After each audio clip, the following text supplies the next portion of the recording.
Caleb Morton rode with the wind at his back, and a letter pressed against his chest, the paper soft from weeks of folding and unfolding.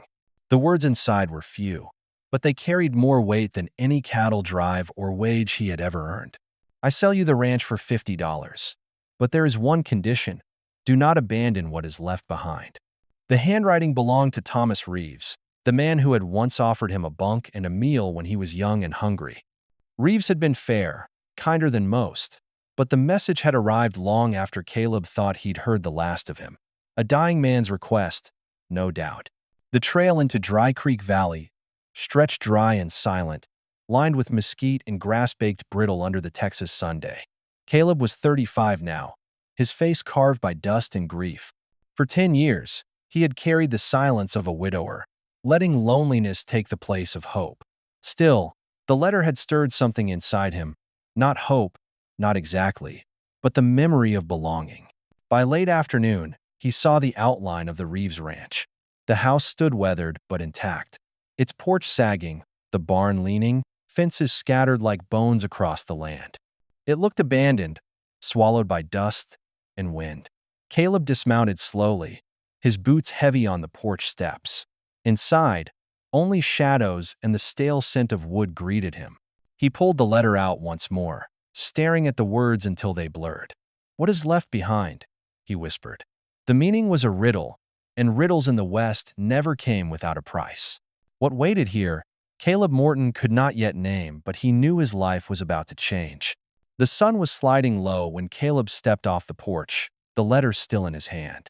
He had searched every corner of the house and found nothing but dust and silence. Reeves was gone, of that he was certain. But the words, "Do not abandon what is left behind," still rang in his ears. That was when he heard it. At first, it was faint, carried by the wind, a splash of water, a sudden ripple of laughter. Caleb stiffened, every instinct sharpened.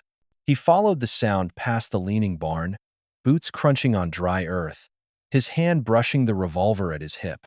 The valley dipped there, hiding a spring-fed pond that glimmered gold in the last light of day.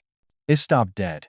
3 young women were in the water, half hidden by reeds, their dark hair glistening as it clung to their shoulders. Their laughter broke off the instant they saw him. Wide eyes flashed in his direction, and for a heartbeat the air itself seemed to hold its breath. Apache. Caleb knew it immediately. Their features, their braids, the unmistakable markings of a people pushed to the edges of survival. They could not have been older than their early 20s, the eldest, perhaps 23, the youngest still barely grown. Caleb's breath caught. He turned his head aside, heat rising in his face, but the damage was done. The girls gasped, scrambling for the clothes piled on the bank.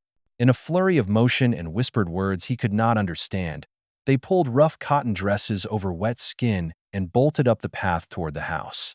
Their bare feet left prints in the dust, vanishing inside the doorway he had only just walked through. Caleb stood there, stunned, staring at the rippling pond, as if it might explain itself. "What in God's name?" he muttered. The warning of the letter crashed over him. "Do not abandon what is left behind." His stomach tightened.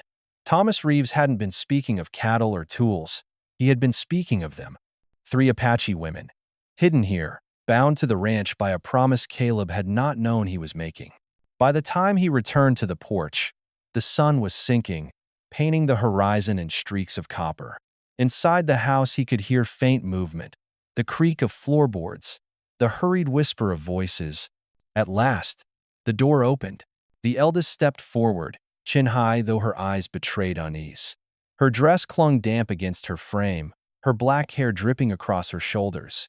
Behind her, 2 younger faces hovered in the shadows, wary, silent, watching him with a mix of fear and defiance. Caleb removed his hat slowly, lowering it in his hands as a gesture of respect. His voice came low, steady, almost formal. "My name is Caleb Morton. I came here because of a letter." He unfolded the paper once more, holding it out like proof of his presence, though in his gut he already knew. The true meaning of this place was not written in ink. It was standing before him, alive, breathing, and afraid. And he had just inherited a promise that could not be broken. The porch creaked beneath Caleb's boots as he stood facing the 3 women. For a long moment, No one spoke. The eldest held her ground, her chin lifted, though her eyes flickered with unease.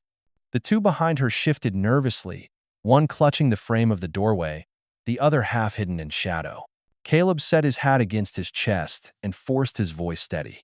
"I mean you no harm," he said. "Thomas Reeves sent me a letter. Said this place would be mine." He held out the paper, though he wasn't sure they'd take it. The eldest stepped closer, her wet braid dark against her cotton dress. "We know this letter," she said, her English careful but clear. "He told us before he died." The words landed like a stone in Caleb's chest. He had suspected Reeves was gone, but hearing it confirmed cut deeper than he expected. "So he's dead, then?" The young woman nodded once. "1 week ago. Fever. His wife, too. We buried them both on the hill." Caleb's gaze drifted past her shoulder, toward the slope rising behind the barn. The image of fresh earth turned his throat tight. Reeves had been a hard man but a fair one, and in Caleb's wandering youth, he'd been the closest thing to family. He lowered his eyes to the letter again. "Do not abandon what is left behind." Now, standing on the porch with 3 pairs of eyes watching him, the words began to make sense. The eldest straightened her shoulders. "I am a Hyoka," she said. "These are my sisters, Nayeli and Tiva. He bought us long ago. In the town market." Her voice trembled, but she did not look away. "We were not free." Caleb's jaw tightened. He had seen those markets, men laughing, coins clinking, children crying as families were torn apart. He had turned his face away back then, too bitter and too broke to change it. But standing here now, it was no longer an image. It was flesh and blood. "But Reeves," Ayoka continued, "he did not treat us as slaves. He called us daughters. We called him father, and his wife, mother. We lived here, we worked, we belonged." Her throat tightened on the word, but she forced it out. "Now we are alone." Nayeli shifted in the doorway, her dark eyes flashing with something sharp, almost defiant. Tiva peeked timidly from behind her, lips pressed tight, too young to hide her fear. Caleb folded the letter slowly, tucking it back into his coat. He looked at each of them in turn, the weight of Reeves's dying wish settling heavy across his shoulders. "No," he said at last, his voice firm. "You won't be abandoned. Not while I'm here." A hush fell, broken only by the restless whine of wind through the grass. For the first time since he had set foot on the ranch, he felt the shift of something new. Not cattle, not land, not tools responsibility. And though Caleb Morton had spent a decade running from ghosts, he knew he could not run from this. On the porch, the stars opening wide above him. From inside the house came the faint murmur of voices, low and hurried, the 3 sisters speaking in their own tongue. He couldn't understand the words, but the tone was clear fear mixed with argument, like birds startled by a hawk. He had told them they would not be abandoned, yet he knew words alone could not erase years of betrayal. Too many men had claimed promises before breaking them. He didn't blame them for their doubt. The door creaked open. Tiva, the youngest, peeked out, her dark eyes round with uncertainty. She held a blanket in her arms, almost too heavy for her slight frame. Without a word, she set it on the porch beside him and slipped back inside. Caleb looked down at the folded fabric. A peace offering, perhaps, or a test. Either way, he spread it across his knees and muttered a quiet, "Thank you." By morning, the air smelled of wood smoke. Caleb found a Hyoka at the hearth, tending a pot of beans, her braid neat, her face composed but distant. Nayeli moved briskly through the room, setting dishes with the sharp efficiency of someone determined to prove she needed no help. Tiva hovered between them, glancing shyly at Caleb, then away. When the meal was ready, the 3 sat at one end of the table, leaving space between them and him. Caleb removed his hat, bowed his head briefly, and ate in silence. The beans were plain, the bread rough, but after years of trail food it tasted like comfort. As the day unfolded, Caleb set himself to work. The fences sagged, boards missing, wire rusted. He fetched hammer and nails from the barn and began mending the worst of it. The sisters watched from a distance at first, their eyes following every strike of the hammer. Eventually, Nayeli approached, her sleeves rolled up. "I can help," she said, her English halting but firm. She took the hammer from his hand before he could answer and drove a nail with surprising strength. Caleb allowed a faint smile. "All right then," he said. Side by side they worked, the rhythm of hammer and wood filling the afternoon. Later, as the sun dropped low, Ahioka appeared with a cup of water. She handed it to him without a word, but her eyes lingered, searching his face for something she could not name. Trust, perhaps, or proof. That night, the four of them shared a table again. The silence was not as sharp as before. Still fragile, still strained, but different. Caleb felt at the beginning of something. A fragile thread tying strangers into the shape of a household. Not yet family, not yet safe, but it was more than he had known in years. And for the first time in a decade, the silence in his chest began to soften. The evening was quiet, save for the hiss of wind along the dry grass and the steady crackle of fire in the hearth. Caleb sat at the table with a tin cup of coffee cooling in his hands. Across from him, the three sisters lingered, their supper barely touched. Shadows from the lamplight danced on the walls, making the silence heavier than words. At last Ahioka lifted her gaze. Her face was calm, but her voice carried the weight of a wound not yet closed. "You should know," she said carefully, "what this place holds, or you will not understand what you promised." Caleb set down his cup and nodded once, his gray eyes steady. Ahioka took a breath. "We were not born here. Years ago, soldiers came to our camp at dawn. They burned our lodges. My mother." Her throat tightened, but she pushed the words forward. "My mother was killed. My father too. They dragged us to town and sold us like cattle." Nayeli's jaw hardened. "Men bid for us, laughed at us." She spat the memory as if it tasted bitter. Tiva sat quietly, her fingers twisting the edge of her dress, eyes wet but unblinking. Ahioka continued, slower now. "That is when Thomas Reeves found us. He bought us. But he did not use us as others did. He and his wife gave us food, names in English, clothes. He said we were his daughters. We believed him." The room fell silent again. Caleb felt the words dig into him like thorns. He had seen slave markets before, heard the jeers, the coins clinking, but he had looked away, telling himself it was not his fight. Now the faces from those markets sat before him, not as shadows of guilt but as living proof.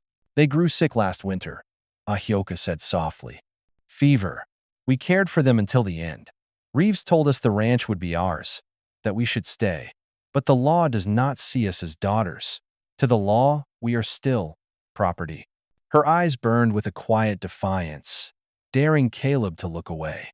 "So you see, when you read that letter, you must know it is not only land you promised not to abandon. It is us." Caleb leaned back, the chair groaning under his weight. The letter felt heavier in his coat than it ever had before. He thought of his wife, long gone, of the dream they once whispered children, a home, laughter by the fire. That dream had died with her. Yet here sat three young women, scarred but unbroken, asking not for pity but for recognition. He rubbed a hand across his stubbled jaw. "Reeves gave me more than land," he murmured. His voice grew firmer. "You're right. He left me the three of you. And I'll keep my word. I won't walk away." For the first time, Nayeli's sharp eyes softened. Tiva released the hem of her dress and let out a breath she didn't know she was holding. Ahioka studied him a long moment, measuring the truth in his face. Finally, she gave a small, almost imperceptible nod. The fire crackled, and something shifted in the room like the first plank laid on a bridge over a long, dark river. The night air was cool when Caleb stepped onto the porch. The stars stretched wide above Dry Creek Valley. The boards creaked beneath his boots, but the sound was steady, grounding. Behind him, the sisters lingered in the doorway, their voices low. He turned and faced them squarely, the letter still folded in his coat pocket like a stone against his ribs. "I gave Reeves my word," Caleb said, his voice carrying in the quiet. "Even if I didn't understand it then, I understand it now. You won't be cast out. Not by me." For a moment, no one answered. Then Tiva, the youngest, edged forward, her wide eyes searching his face. "You really mean it?" she asked, her voice barely above a whisper. Caleb met her gaze without flinching. "I mean it." Ahioka's chin lifted, suspicion and pride warring in her eyes.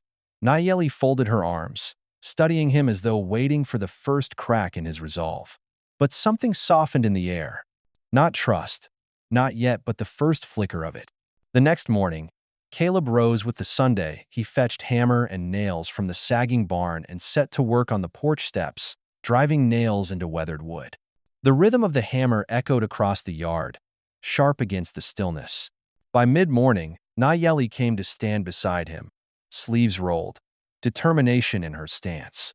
"Show me," she said, reaching for the hammer. Caleb hesitated, then handed it over. She drove a nail with fierce precision, the strike ringing clear. Caleb allowed a faint smile. Later, Ahioka brought out a tin mug of water. She held it out silently, her eyes steady on his. Caleb took it with a nod. Much obliged. She didn't answer, but she didn't look away either. Tiva followed with a broom twice her size, sweeping the porch with clumsy dedication. Her laughter spilled when the dust rose in clouds, a sound too light to belong to such heavy days. Caleb found himself chuckling low, surprising even his own ears. By evening, the four of them shared a table again. The silence wasn't gone, but it was different, less sharp, less guarded. The sisters spoke to one another in their tongue, and once or twice, Caleb caught them glancing at him, their expressions no longer carved from fear but from curiosity. That night, he sat alone outside, the valley dark and quiet around him. His hands were raw from work, his muscles heavy, but inside his chest, something stirred, something he hadn't felt in years. Not the endless ache of loss, nor the hollow of loneliness. It was purpose, fragile still, like a flame against the wind, but real. Caleb Morton had come here for a ranch. What he had found instead was a promise worth keeping. The morning sun had just cleared the ridge when Caleb heard the steady rhythm of hooves on the road. He paused mid-swing, axe raised above a log by the chopping block, and narrowed his eyes toward the trail. Dust curled upward, golden in the light. One rider, the man who reined in at the fence, wore a star on his chest and a polished badge on his hatband. His posture was stiff, his gaze sharp, the kind that measured men before speaking. Caleb recognized him instantly. "Sheriff Conrad Dawes," he muttered. Dawes dismounted slowly, boots sinking into the dust. He surveyed the yard with a cold, assessing the mended fences, the smoke from the chimney, and finally, the porch where Ahioka and Nayeli stood watching. Tiva hovered behind them, half hidden, her small hand gripping the railing. "Caleb Morton," the sheriff said, voice smooth but edged like a blade. "Been some years since I last saw you. Word is you bought Reeves's place." "That's right," Caleb replied, setting the axe aside. Dawes's gaze shifted to the sisters. His lip curled, not quite a smile. "And I see you came into some company." The words hung heavy. Ahioka stiffened, her chin lifting, while Nayeli's fingers tightened on the porch rail. Caleb stepped forward, planting himself squarely between the sheriff and the women. "They're Reeves's daughters," Caleb said evenly. "By word, if not by blood. This land is theirs as much as mine." The sheriff chuckled low, shaking his head. "That's not how the law reads, Morton. You know what they are. Apache. Reeves bought them years back. By the courts, they're property, and property can't own land." The sentence cracked the air like a whip. Tiva flinched. Nayeli's eyes flashed with fury. Caleb's jaw clenched. "They're not property," he said, his voice rough. "Reeves raised them, promised them this place. That's enough for me." "Enough for you, maybe," Dawes said, stepping closer, his shadow stretching long in the morning light. "But not for the men in town. Not for the judge. Folks won't stand for 3 squaws living free on white man's land. They'll call it theft, or worse." He let the silence sit, then added, his tone sharp, "Best hand them over now. We'll take them into custody. Keep them where they belong." The air thickened. Caleb felt every muscle coil, his hand brushing against his hip, where his revolver hung. Images flashed through his mind, the sisters in chains, sold again, broken beyond repair. He thought of Reeves's letter, of the promise sealed in fading ink. "Do not abandon what is left behind." "No," Caleb said finally, the word iron in his throat. "They stay here, with me." Dawes studied him. the lines in his weathered face tightening. "Careful, Morton. You pit yourself against the law. You'll find no friends in this county. You've got a past, don't make it worse by throwing in with them." Caleb met his gaze, unflinching. "I've made mistakes, but I won't make this one.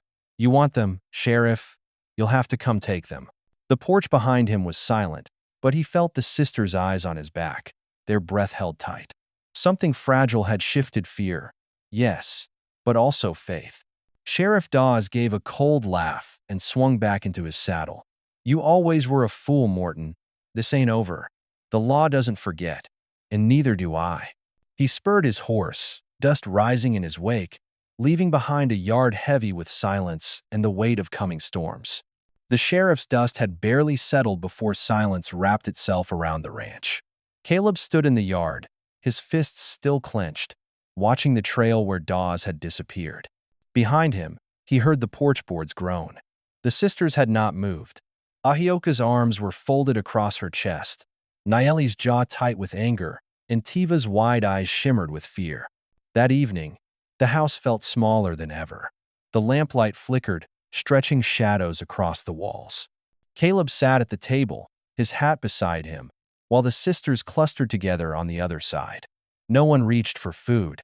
The tension from the morning hung between them, thick and unspoken. It was Ahioka who finally broke the silence. "You stood against him," she said, her voice low. "But you must know what that means." Caleb nodded once. "I know." Nayeli's voice sharpened. "The sheriff will come back. With others. They won't stop until they take us." Her words stung because they rang true. Caleb had felt the weight of the threat in Dawes' eyes. But before he could speak, Ahioka leaned forward, her gaze steady. "Then you should understand why we fear the law." She drew in a breath. "You know part of our story, but not all." Caleb leaned back, bracing himself. Ahioka's voice was steady, but her hands trembled in her lap. "We were children when the soldiers came. At dawn they set fire to our lodges. My mother was struck down when she tried to shield us. My father fought until they shot him through the chest. They dragged us into the dirt, tied our hands, and marched us into town." Tiva let out a soft sob, and Nayeli's arm closed protectively around her shoulders. Nayeli's eyes burned as she added, "Men bid on us like we were cattle, laughed at us, spat on us. We were nothing but property to them." The memory carved into the room like a blade. Caleb felt his stomach knot, shame pressing into him, not for what he had done, but for all the times he had looked away when others suffered. Ahioka's voice softened, though it did not waver. "That is when Thomas Reeves came. He bought us, but he did not treat us as slaves. He and his wife gave us food, clothes, names. He told us we were his daughters. For the first time, we believed we belonged somewhere." Her eyes flicked up to Caleb, sharp with challenge. "But the law does not see us as daughters. To them, we are still what we were that day. Slaves, property, nothing more." The room fell quiet except for the hiss of the lamp. Caleb's chest ached as he looked at the three of them. Ahioka with her strength held tight like armor. Nayeli with her fire burning against every wound. Tiva trembling but unbroken. He set his hand flat on the table. "Then the law is wrong." His voice was rough, but certain. "You're not property. You never were. And as long as I draw breath, you won't be treated as such again." Ahioka studied him a long moment. For the first time, her hard expression cracked just slightly. Not trust, not yet, but the beginning of belief. The days after Sheriff Dawes' visit carried a sharp edge. Caleb worked the land with restless energy, patching fences, hauling water, mending the sagging barn roof, but his eyes kept drifting to the ridge and the road beyond it. Trouble would come, he just didn't know when. The sisters felt it too. Ahioka's shoulders grew stiffer, her gaze sweeping the horizon whenever she stepped outside. Nayeli's defiance burned hotter, her voice sharper, as though daring the world to test her. And Tiva, though she tried to laugh and chatter as before, clung closer to Caleb, her unease plain as daylight.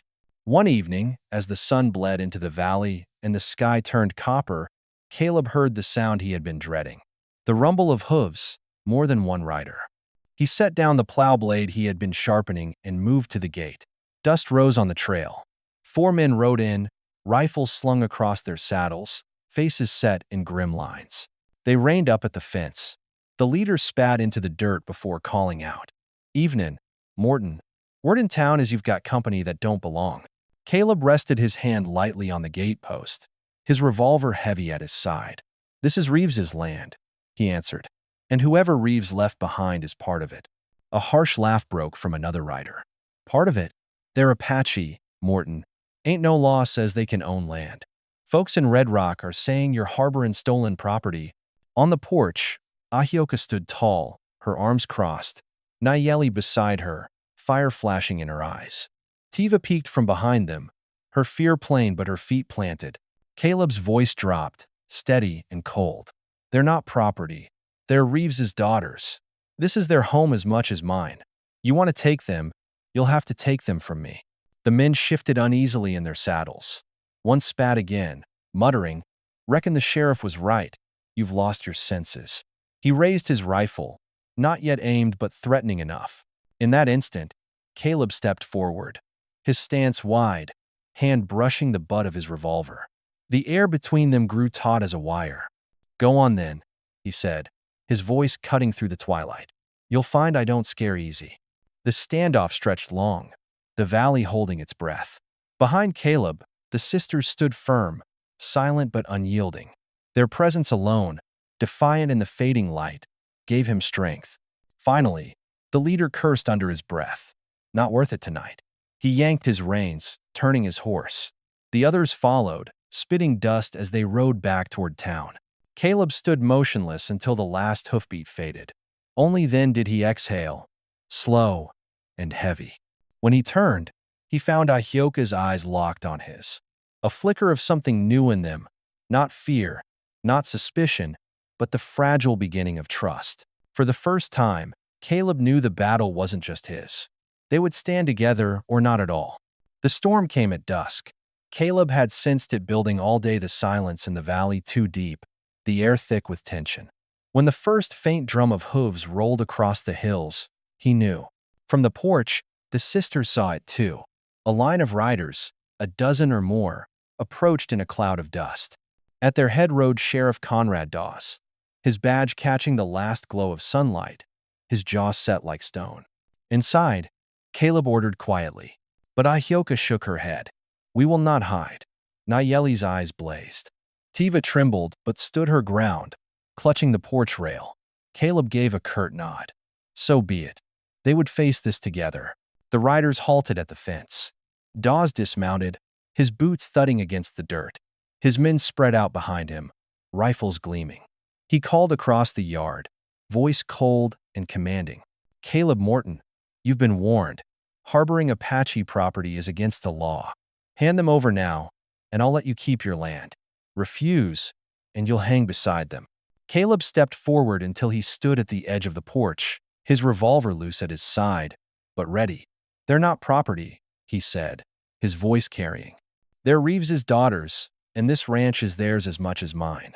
I gave my word, and I'll keep it." Dawes sneered. "Your word won't save you. The law is clear." Behind Caleb, Nayeli raised her chin. "Your law killed our parents, sold us like cattle. That law is nothing but chains." A murmur ran through the riders. Some shifted in their saddles, uneasy. Caleb seized the moment. "Look at them," he said, pointing toward the sisters. "Do they look like property? Reeves raised them as his own. He built this place with their hands beside his. He left them here, not as slaves, but as family. I aim to honor that." Dawes's face darkened. He spat into the dirt. "Enough. Men, take them." Several riders started forward but then hesitated. Caleb's revolver was steady in his hand, his stance unyielding. And the sisters did not cower. Ahioka stood tall, her eyes sharp as flint. Nayeli's hands were clenched, ready to fight. Even Tiva, small and shaking, lifted her chin. The moment hung like lightning about to strike. Then one rider cursed and pulled back on his reins. "This ain't right, Sheriff," he muttered. Another followed, shaking his head. Dawes spun on them, furious. "Cowards!" But the crack had formed.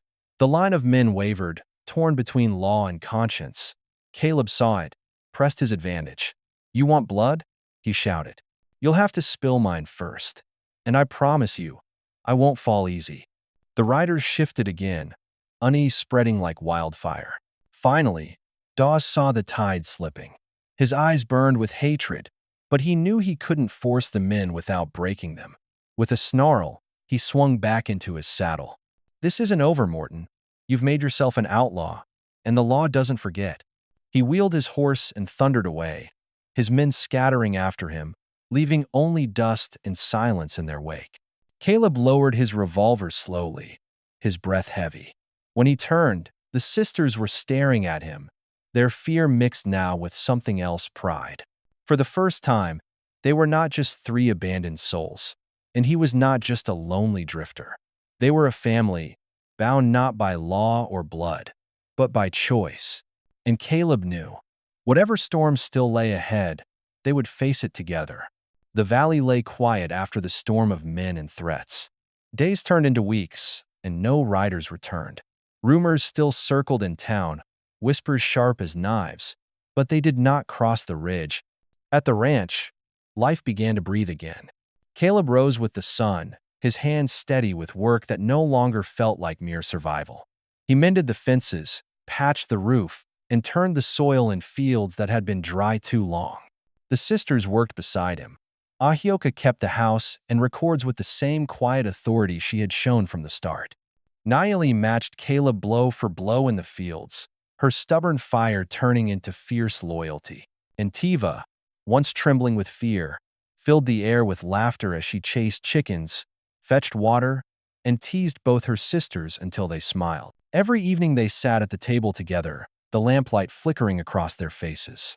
At first the meals were quiet, but slowly the silence gave way to conversation, to shared stories, even to laughter. The house no longer felt haunted. It felt alive. One night, after supper, Caleb stepped out onto the porch. The land stretched before him, silver under the moonlight, the fences standing straight, the barn mended, the fields waiting for spring. The sisters joined him one by one, their shoulders brushing lightly against his. Ahioka spoke first, her voice low but firm. "This is our home now." Nayeli nodded, her jaw set. "Not because the law allows it, but because we chose it." Tiva slipped her small hand into Caleb's rough one. "Because you stayed." Caleb's chest tightened.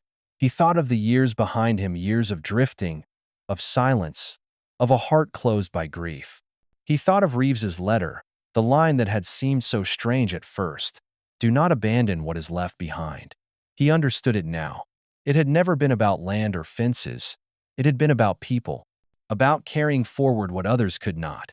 "I gave Reeves my word," Caleb said, his voice steady. "But I reckon I've found more than a promise to keep. I've found a reason to stay." The sisters exchanged glances, their eyes soft with something fragile but real. Trust.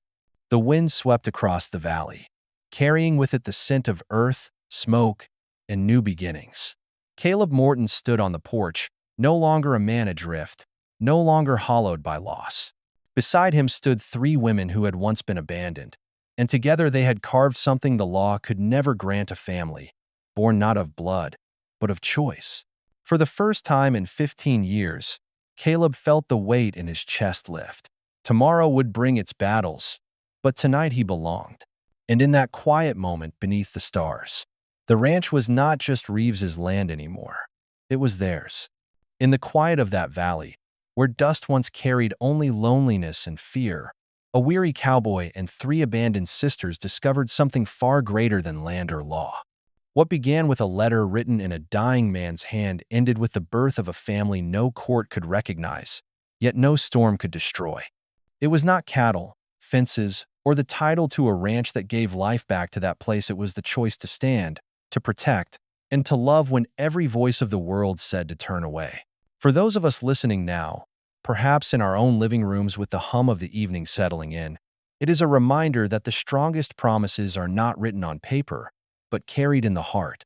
Many of us know what it feels like to lose, to grieve, to think the best years are behind us. Yet, as Caleb discovered when he chose to keep his word, renewal can arrive in the most unexpected form, sometimes not in blood ties, but in the courage to claim others as your own. It is a lesson as old as the West itself, dignity is not granted by law or title, but by the simple, stubborn act of refusing to abandon what others have left behind. The story of that ranch is, in truth, a story about each of us, about how we might carry forward the weight of our promises, how we might open our doors when the world tells us to close them, and how we might find family in those who arrive, not by bloodline but by fate. In the cowboy's silence, broken at last by his vow to stay, lies the hope that no life is too scarred, no heart too tired, to be reborn through compassion. So, tonight, as you let this story settle in your thoughts, perhaps ask yourself, what promises in your own life are worth keeping, even when they come at a cost? Sometimes, the truest wealth is not in what we inherit, but in what we choose to protect. If this tale has touched your heart, consider passing that warmth along. Share it with someone who might need the reminder. Lend your voice to keep these stories alive, and join our circle by supporting this channel with a like, a share, or a subscription. After all, the West is more than history, it is a mirror, showing us that home and belonging are built not from the land beneath our boots, but from the people we choose to stand beside. And as the night sky stretches endless over that lonely valley, we are left with one enduring image: a porch light burning steady against the dark, a cowboy no longer alone, and a family fragile, defiant, and everlasting reborn under the stars.